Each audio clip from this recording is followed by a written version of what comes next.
ओम शांति। 20 जुलाई 2022। बाबा के महावाक्य। मीठे बच्चे, तुम रूहानी सेना हो। तुम्हारे बिगर रावण से सारे विश्व की रक्षा कोई कर नहीं सकता। इसी शुद्ध नशे में रहना है। प्रश्न। बाप दादा किन बच्चों की बलिहारी का गायन करते हैं? उत्तर। बाबा कहते, बलिहारी उन बांधेली बच्चियों अबलाओं की है जो मार खाते भी शिव बाबा को याद करती हैं। मार खाने से और ही नष्टो मोहा बनती जाती, जिस कारण उनका पद और ही ऊंचा हो जाता है। बाप ऐसे बच्चों को तसल्ली अथवा धीरज देते हैं, बच्चे तुम अपने को आत्मा समझो। यह देह तुम्हारी नहीं है। तुम बाप के बन चुके हो तो अवस्था पक्की होती जाएगी। सच्ची दिल पर साहिब राजी होगा। गीत। तुम्हें पाके हमने जहां पा लिया। ओम शांति। बच्चे सामने बैठे हैं, जानते भी हैं हम सेना हैं। किसकी सेना है? ईश्वर की। क्या कर रहे हो? हम रावण पर विजय पा रहे हैं। गोया इस सारी सृष्टि को रावण राज्य से छुड़ाए अपने राज्य की स्थापना कर रहे हैं। बैठे देखो कैसे साधारण रीति हो। कोई हाथ पांव नहीं चलाते हो, परंतु हो बड़ी जबरदस्त सेना। तुम मददगार हो ईश्वर के। ईश्वर भी गुप्त है, तुम भी गुप्त हो। उनको शहंशाह भी कहते हैं। तुम्हारी युद्ध इतनी जबरदस्त और गुप्त है जो तुम विकारों पर जीत पाकर सारे विश्व पर जीत पा लेते हो। तुमको फील होगा जैसे वह सेना है, वैसे हम भी रूहानी सेना हैं। समझते हो भारत का सारा मदार है इस सेना पर। हम सेना ना होती तो दूसरे जीत पा लेते। उस सेना में तो कभी कभी राजाओं आदि को भी भगाए मिलिट्री का राज्य कर लेते हैं। मिलिट्री समझती है हमारे बिगर कोई देश की रक्षा कर नहीं सकता। तुमको भी शुद्ध अहंकार है। हम ईश्वरीय सेना के बिगर रावण से कोई रक्षा कर नहीं सकता। अब वह मिलिट्री भी देखो और यह भी देखो। तुम जैसे हो वैसे हो। तुम्हारे पास कोई भी ड्रेस व हथियार पवार नहीं है। वह तो कितनी ड्रेस पहनते हैं। जैसे स्वांग बनाते हैं, होली में भी स्वांग बनाते हैं। राम की भी सेना दिखाते हैं। उनको मुंह बंदर का दे दिया है। वह तो सिर्फ गुड़ियों का खेल करते हैं। अब तुम बच्चे जानते हो हम रावण रूपी 5 विकारों की जेल से छुटकारा पा रहे हैं। एक तो रावण का जेल, फिर रावण की मत पर चलने वालों का जेल, भक्ति की भी जंजीरें, गुरुओं की जंजीरें, फिर पति की भी जंजीरें। रावण की मत पर तुम कितने दुखी होते हो, कितना पुकारते हो। रावण हमको बहुत सताते हैं। तुम जानते हो, जितना जितना हम योग में रहते हैं उतना हमारी आत्मा दुख से छूटती है। अबलाओं पर अत्याचार तो बहुत होते हैं, बहुत मार खाती हैं। अबलाएं पुकारती हैं, अब हम क्या करें। बाबा फिर तसल्ली धीरज देते हैं, यह तो समझाया है, तुम अपने को आत्मा समझो। यह देह हमारी नहीं है, हम मर चुके हैं, बाप के बन चुके हैं और कोई उपाय नहीं है। हम तो शिव बाबा के हैं। जो सच्चे बच्चे होते हैं उनकी अवस्था पक्की रहती है, जरा भी विकार की तरफ ख्याल नहीं जाता है। ऐसे बच्चे पर अगर कोई जबरदस्ती जुल्म करते हैं तो उसका पाप नहीं चढ़ता है। पुकारती हैं, बाबा हम तो आपके हैं।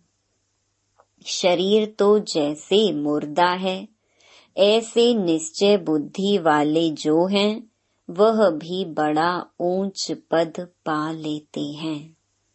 अगर सच्ची दिल है तो ऐसी सच्ची दिल पर जरूर साहिब राजी होगा। यहाँ भी बच्चियां इतना याद नहीं करती हैं जितना जो मार खाती हैं वह याद करती हैं। बाप के पास पुकार आती है, बंधन है, बाबा बंधन से छुड़ाओ। जो छूटे हुए बंधन मुक्त हैं वह भी इतना याद नहीं करते हैं जितना बांधेलियां याद करती हैं। शिव बाबा की याद से ही बेड़ा पार होता है। कोई कहते हैं, बाबा हमको मुरली भी पढ़ने नहीं देते हैं। अरे तुम बाप को याद करती रहो। मुरली में भी रोज यही समझाया जाता है। मूल बात है याद का चार्ट रखो। हम बाबा को कितना समय याद करते हैं, यह मेहनत बहुतों से होती नहीं है। घड़ी घड़ी याद भूल जाती है। बांधेली बच्चियां तो मार खाते खाते और ही जास्ती याद करती हैं। बलिहारी उन अबलाओं की है जो मार खाते भी याद करती हैं। बाबा कहते हैं, तुम अपने को आत्मा समझ बाप को याद करती रहो। जितना जास्ती मारेंगे तुम और ही नष्टो मोहा होती जाएंगी। मार भी अच्छा पद बना लेती है। बाबा को भी ऐसी ऐसी बच्चियां याद पड़ती हैं। हाँ, कोई बहुत अच्छे महारथी भी हैं जो बहुतों की सर्विस करते हैं, योगी बनाते हैं। योग की बहुत महिमा है।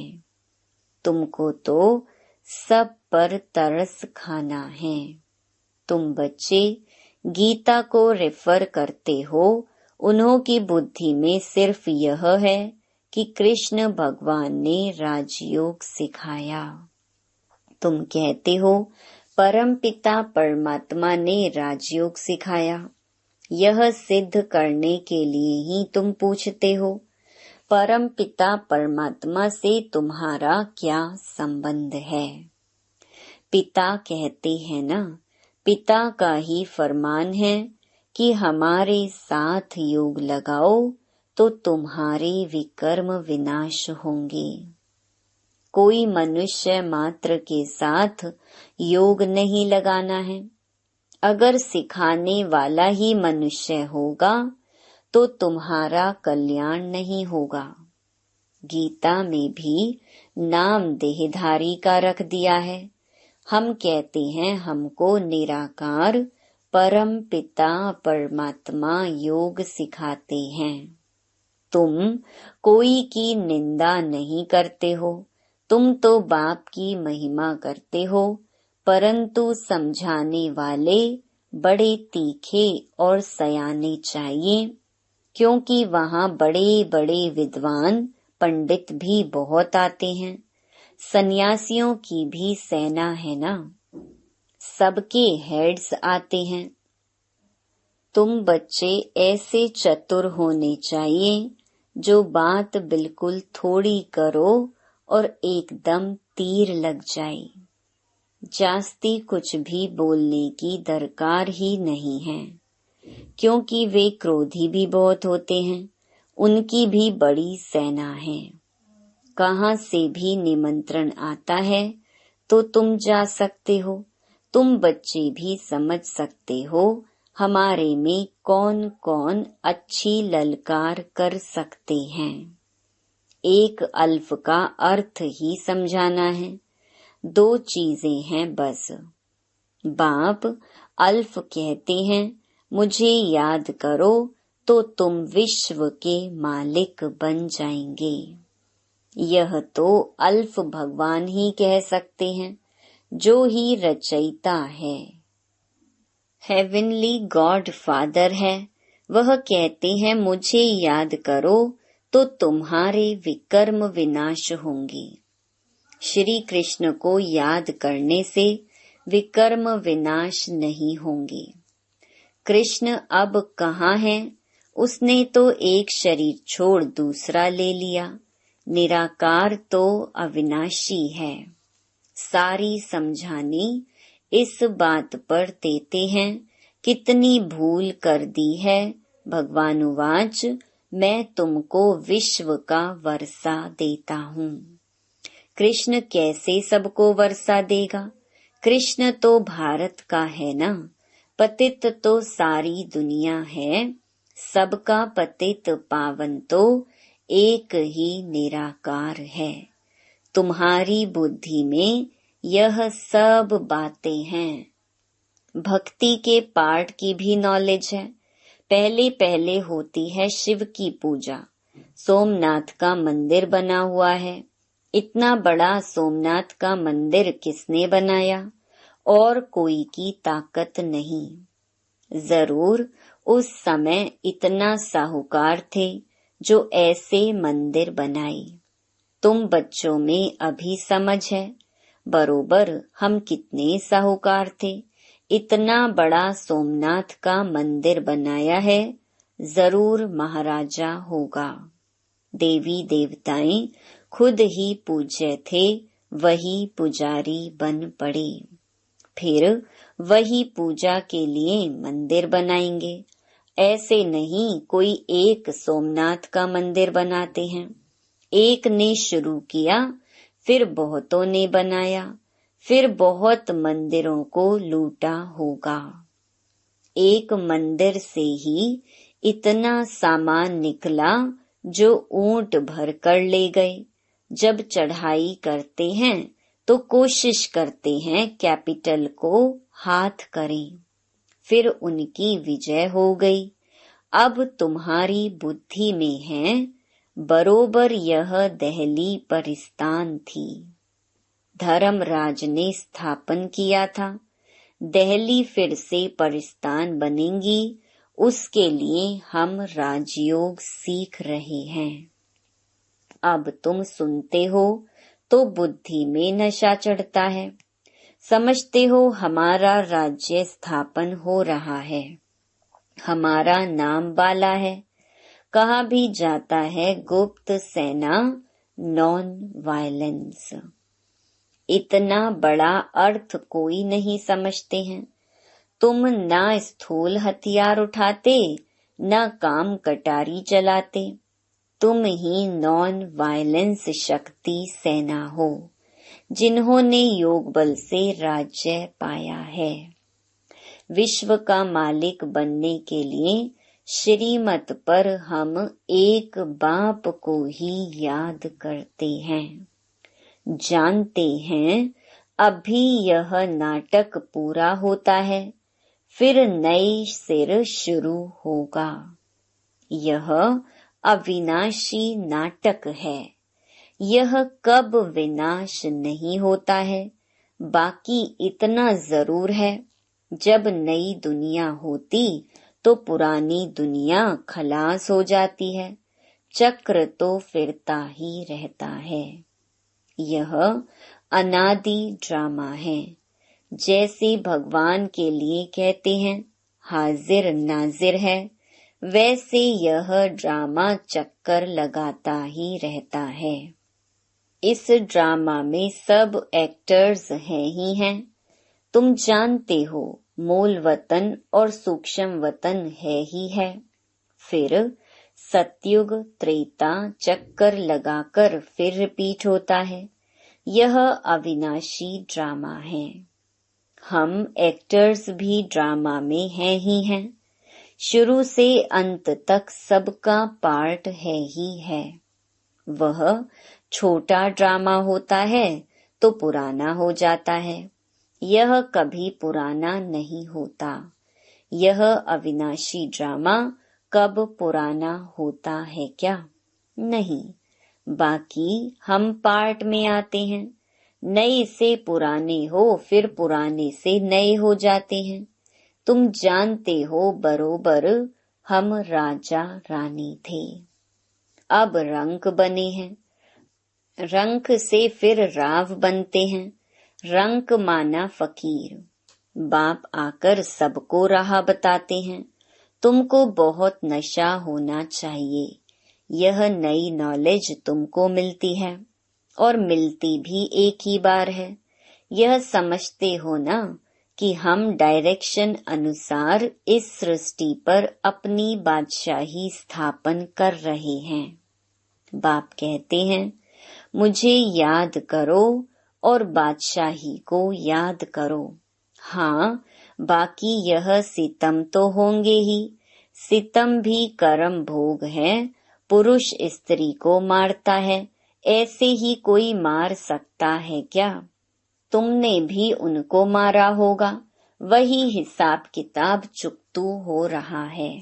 यह सब कर्मों का हिसाब किताब है। अब तुम श्रीमत पर श्रेष्ठ कर्म कर रहे हो। अब कोई भ्रष्ट कर्म नहीं करना।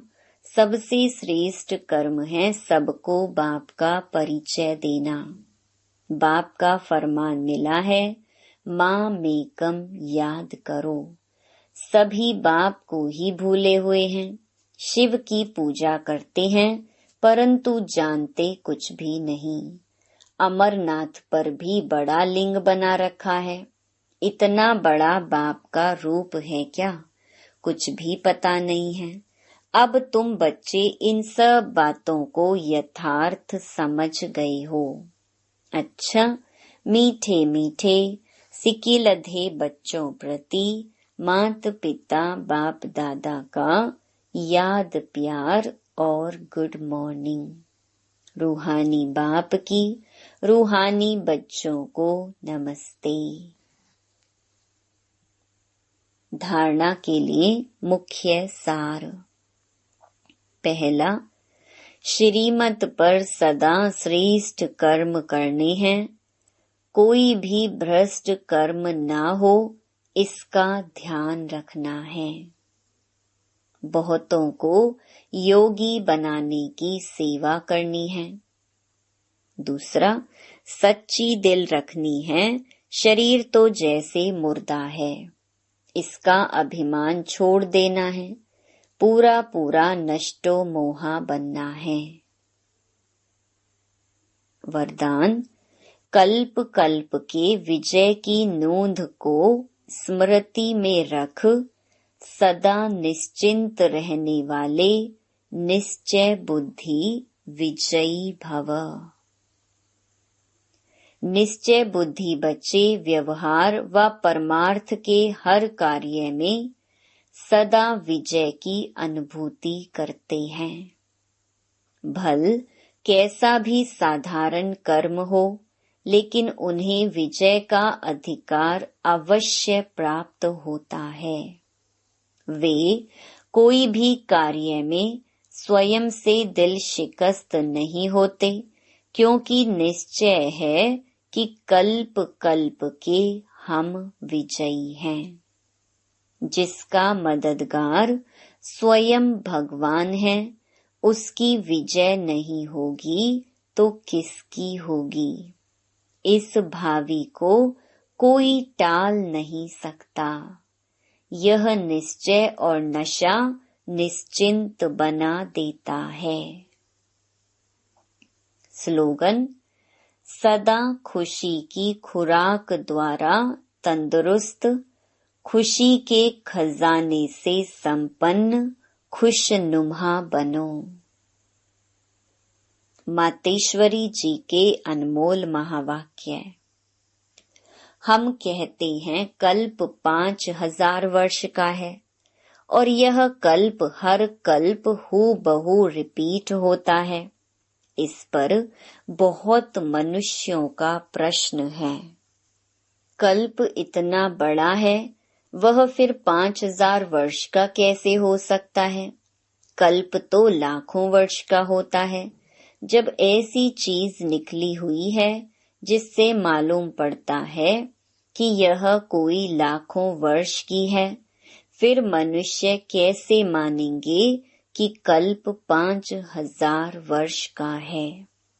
अगर कोई कहे कि हिस्ट्री लाखों वर्ष की बनी हुई है, तो उन्हें समझाओ कि लाखों वर्ष की हिस्ट्रियां कैसे रह सकती हैं। यह जो कल्प के अंदर इतनी उथल पाथल होती है, इतना विनाश होता है, जिसमें सारी बादशाही का ही विनाश हो जाता है, तो तुम्हारी वो हिस्ट्री साबित कैसे रहेगी? फिर एक्यूरेट हिस्ट्री का कैसे पता पड़ेगा? तो यह बात सिद्ध नहीं होती। अब अपने को तो स्वयं वर्ल्ड ऑलमाइटी अथॉरिटी परमात्मा एक्यूरेट सुनाता है और साथ साथ हमें दिव्य दृष्टि द्वारा साक्षात्कार भी कराता है, तो क्या हम उस पर विश्वास नहीं करेंगे? अवश्य भल कोई साक्षात्कार पर निश्चय ना भी करे, परंतु स्वयं परमात्मा हमें सम्मुख सुना रहे हैं। पहले तो हमको यह निश्चय है कि हमें पढ़ाने वाला कौन, और फिर सारी सृष्टि कैसे हूबहू चक्कर लगाती है, इस राज को भी हम समझ चुके हैं। तब ही हम अपने अनुभव और प्रैक्टिकल जीवन को देख यथार्थ कह रहे हैं कि कल्प 5000 वर्ष का है। दूसरा, आत्मा और परमात्मा का अंतर माना भेद, इस पर समझाया जाता है कि आत्मा और परमात्मा का रूप एक जैसा ज्योति रूप है। आत्मा और परमात्मा की आत्मा का साइज एक ही रीति में है। बाकी आत्मा और परमात्मा में सिर्फ गुणों की ताकत का फर्क अवश्य है। अब यह जो इतने गुण हैं, वो सारी महिमा परमात्मा की है। परमात्मा दुख सुख से न्यारा है, सर्व शक्तिमान है, सर्व गुण संपन्न है, 16 कला संपूर्ण है, उनकी ही सारी शक्ति काम कर रही है। बाकी मनुष्य आत्मा की कोई शक्ति नहीं चल सकती है। परमात्मा का ही सारा पार्ट चलता है। भल परमात्मा पार्ट में भी आता है तो भी खुद न्यारा रहता है, लेकिन आत्मा पार्ट में आते भी पार्टधारी के रूप में आ जाती है। परमात्मा पार्ट में आते भी कर्म बंधन से न्यारा है। आत्मा पार्ट में आते कर्म बंधन के वश हो जाती है। यह है आत्मा और परमात्मा में अंतर। अच्छा, ओम शांति।